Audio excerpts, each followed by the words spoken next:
Today we're going to make a flourless chocolate cake. It's quite similar to the twice baked chocolate cake we've made before, but it's way easier. There's no separating of eggs. It all goes together in one bowl and bakes for basically half the time. We're going to start by putting our chocolate and coconut oil into a bowl, and we're going to microwave it in 30-second bursts till it's nice and melted. Try not to overheat this. We want it to be just melted but not hot. And we're going to add our sweetener. I'm using an allulose monk blend, and then some vanilla, then our espresso powder if you're going to include it, and some salt. Then we're just going to mix this in. Now, if your chocolate is really hot, you're going to want to let it sit for about 10 minutes to cool down, because now we're going to add our eggs and our cocoa powder, and you don't want your eggs to cook from the hot chocolate. Now, when you mix the eggs, I found it went through 2 stages. So it got kind of goopy at first, and then I switched to a whisk, and after a bit of whisking, then it thins out and becomes a nice smooth batter again.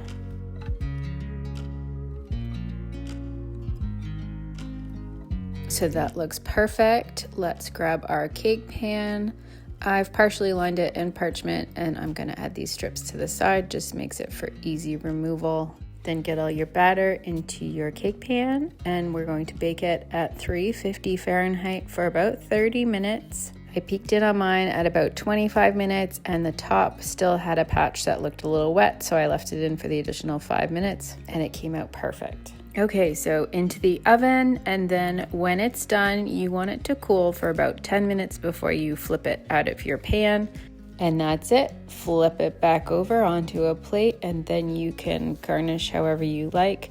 Most traditionally, it's dusted with cocoa powder or icing sugar and then served with some clotted cream. For the dusting, you're going to want to grab a little sieve and then your cocoa powder or your powdered sweetener, and then you're just going to tap your sieve, and it's going to kind of snow all over the top of your cake. And when you're happy with that, we can serve it up and top it with clotted cream, or in my case, because I don't have clotted cream, I'm going to go with my trusty vanilla bean ice cream.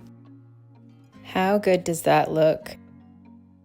I love that you can enjoy this 10 minutes out of the oven. It's got more of a cakey texture when you eat it warm as opposed to chilling it overnight. It's going to set up to more of a super fudgy consistency, which is also great. I like it both ways. So I hope you give this a try. Let me know if you try it out, and we'll put the full recipe in the description below.